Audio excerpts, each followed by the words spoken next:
प्रणाम आप सभी लोगों को। मैं संध्या मोहंती सुकन्या केयर से। चलिए, एक विषय है जिस पे समझते हैं। एक्चुअली ये विषय नहीं है, ये जीवन है। और इस धरती पे जो स्त्री और पुरुष का जीवन है वही सृष्टि का निर्माण करता है, उसी ने आगे बढ़ा रखा है सब कुछ। तो दोनों में बहुत ज़्यादा अंतर है, बहुत डिफरेंस है। और ये डिफरेंस ईश्वर ने तो क्रिएट नहीं किया है, ये यहाँ आने के बाद लोगों ने क्रिएट किया है कि महिलाएं ये कर सकती हैं, ये नहीं कर सकती हैं, ये करना चाहिए, ये नहीं करना चाहिए। मैं बिल्कुल ऐसा नहीं मानती। मुझे लगता है वो स्त्री है और वो कुछ भी कर सकती है। कहते हैं सोच लिया तो मुमकिन है। ये बिल्कुल सच्ची बात है। अगर आपने सोच लिया है तो सब कुछ मुमकिन है। मेरा मानना है कि महिलाओं को आत्मनिर्भर होना बहुत ज़रूरी है। आप अपनी बेटी की शादी करें ना करें, उसे आत्मनिर्भर अवश्य बनाएं। और अगर वो आपकी बच्ची आत्मनिर्भर नहीं है, मतलब वो अपना भरण पोषण खुद नहीं कर सकती, वो अगर इस लायक नहीं बन पाई है कि वो अब समाज में अपनी पहचान बना पाई है, या वो अपना जीवन यापन का जो भी खर्च है वो उठा सके, तो उसकी शादी मत कीजिएगा। मैं आप सभी को ये कहना चाहती हूँ कि आप अपनी बेटी की शादी तभी कीजिएगा जब आपकी बेटी आत्मनिर्भर हो, अपने भरण पोषण की जिम्मेदारी वो पूरी तरह उठा सके, तब आप उसकी शादी करें। क्योंकि जब आप ऐसी शादी करेंगे और बच्ची की ऐसी स्थिति में शादी करेंगे तो वो समाज में अपनी एक जगह बनाएगी और वो बहुत सुखी जीवन जिएगी, जो कि आपका भी सपना है। शादी करने से पहले, अपनी बेटी की शादी करने से पहले माँ बाप का एक सपना होता है। और सपना क्या होता है, उनकी यही चाहत होती है। इसीलिए शायद आप बहुत लंबे समय तक लड़का ढूंढते हैं, लड़के का परिवार देखते हैं, उसका रोजगार देखते हैं।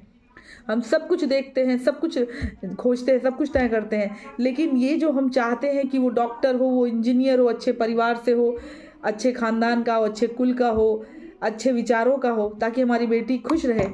मेरा मानना ये है कि वो जो हम बाहर की तरफ दूसरों से चाहते हैं, वो सारे गुण हमारी बेटी के अंदर होने चाहिए।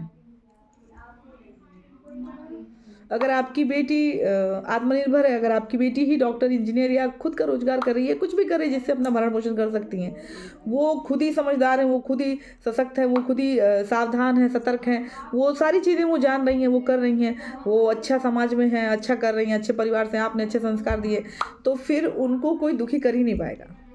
उनका वाइब्रेशन अंदर से ही बहुत अप रहेगा, वो खुद ही बहुत खुश रहेंगे। और इवन उनके चारों तरफ का जो वातावरण होगा, जो चारों तरफ का माहौल होगा, उसको भी वो बहुत नॉर्मल कर देंगे। वो जैसे हैं वैसा बना लेंगे।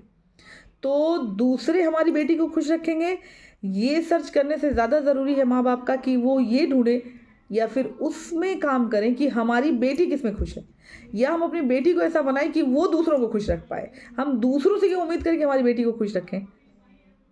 आपकी बेटी के खुश रहने की या अच्छे से जीवन बिताने की जिम्मेदारी आपकी बेटी की है और आपकी है, किसी और की नहीं है।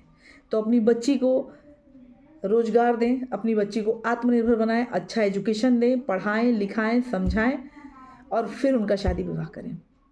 अगर हमने ये प्रक्रिया शुरू कर दी, जैसे पहले, बहुत पहले ऐसा था कि बेटियों को पढ़ाया नहीं जाता था, शादी हो जाती थी। कुछ टाइम के बाद ऐसा आया कि जो लड़कियां पढ़ी हैं उनकी अच्छे घरों में शादी होने लगी, तो माँ बाप ने बेटियों को पढ़ाना शुरू कर दिया। अब हम बेटियों को पढ़ा रहे हैं और ज़्यादातर लोग बहुत अच्छी एजुकेशन इसलिए देने की कोशिश करते हैं कि उनके अच्छे घर में शादी हो, पढ़ लिख जाएगी तो अच्छे घर में शादी हो जाएगी। आप अपनी बेटी को ही अच्छा दीजिए, अपनी बेटी को ही पढ़ा लिखा के बना दीजिए, उसको ही आत्मनिर्भर कर दीजिए, फिर वो जिस भी घर में जाएगी खुश रहेगी और उसकी खुशी की जिम्मेदारी सिर्फ उसकी होगी, ना कि बाहर वालों की। जिस दिन ये सोच के साथ हम चलेंगे और बेटी को भी बेटे की तरह पढ़ाएंगे, बेटी को भी बताएंगे कि तुम्हारा समाज में आत्मनिर्भर होना कितना ज़रूरी है, तुम्हारा रोजगार पाना कितना ज़रूरी है। जैसे एक लड़के की शादी हम तब तक नहीं करते जब तक वो कुछ करने नहीं लगता है। ये मानना होता है कि अरे वो कुछ करेगा तो उसकी शादी करेंगे, वो कुछ करने लगे, अपना खर्चा उठाने लगे, बीवी आ जाएगी तो उसके खर्चे बढ़ जाएंगे, उसको अपना परिवार देखना है तो उसको कमाना चाहिए, कमाएगा तो शादी करेंगे। फिर यही नियम अपनी बेटी के लिए भी बनाइए ना, कि उसको भी कमाना है, उसको वो भी कमाने लगेगी तो उसकी शादी करेंगे, वो भी आत्मनिर्भर हो जाएगी तो उसकी शादी करेंगे। जब हम इस सोच के साथ बेटियों को पढ़ाएंगे, आगे तक ले जाएंगे, तो फिर समाज में किसी भी बेटी के साथ कोई गलत व्यवहार नहीं कर पाएगा।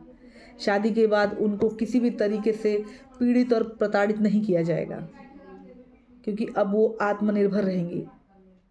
उनके खुशियों की जिम्मेदारी उनकी है, ना कि उनके पति की।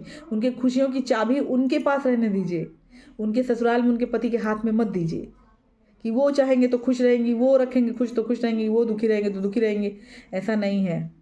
अगर आप अपनी बच्ची को ही संपन्न कर देते हैं तो वो खुश रहने की जिम्मेदारी उसकी है। अब उसका पति उसका साथ दे या ना दे, साथ में रहे या अलग हो जाए, लेकिन आपकी बच्ची खुश रहेगी, जो कि आपका उद्देश्य है, जो आप चाहते हैं कि मेरी बेटी सुखी रहे, खुश रहे।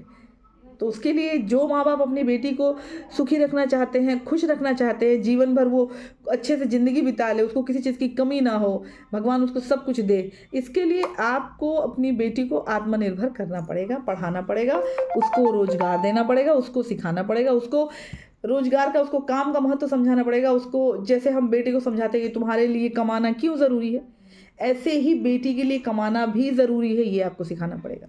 जिस दिन माँ बाप अपनी बेटी को ये बोलना बंद कर दें कि तुम्हें दूसरे के घर जाना है, तुम्हें दूसरे के घर जाना है, तुम दूसरे के घर की हो, बल्कि ये बोलना शुरू कर दें कि आत्मनिर्भर बनो, नौकरी करो, पैसे कमाओ और सम्मान से अपना जीवन जियो। शादी तो होनी ही है एक दिन, उस दिन इस समाज की दशा और दिशा दोनों बदल जाएगी। आप सभी लोगों का बहुत बहुत धन्यवाद। मैं सुकन्या केयर से हूँ और सुकन्या केयर एक ऐसी संस्था है जो महिलाओं को आत्मनिर्भर बनाती है, उनको माहवारी से जुड़ी सभी परेशानियों के बारे में बताती है, बच्चेदानी के कैंसर के बारे में बताती है, पैड क्यों यूज़ करना चाहिए, ये सब कुछ बताती है। ये सब कुछ बताने के साथ साथ उनको आत्मनिर्भर भी बनाती है। सुकन्या केयर ज्वाइन करें, आत्मनिर्भर बने, सम्मान के साथ अपना जीवन जिए। आपका जीवन आपका है, लेकिन आपके जो कर्म हैं उसका प्रभाव आपके समाज पर भी पड़ता है। अच्छे कर्म का अच्छा प्रभाव पड़ता है और बुरे कर्म का बुरा प्रभाव पड़ता है। तो सुकन्या केयर ज्वाइन करने के बाद आप समझें कि क्या करना है, कैसे करना है। महिलाओं को जागरूक करें, ज़्यादा से ज़्यादा महिलाओं को जागरूक करें। एक अच्छी शुरुआत के साथ, एक अच्छे विचार के साथ सुकन्या केयर को ज्वाइन करने के बाद आप खुद तो बदलेंगे ही, आपके बदलने से आपका समाज और आपके लोग भी बदल जाएंगे और एक आत्मनिर्भर भारत का हम निर्माण कर पाएंगे। क्योंकि भारत में जो महिला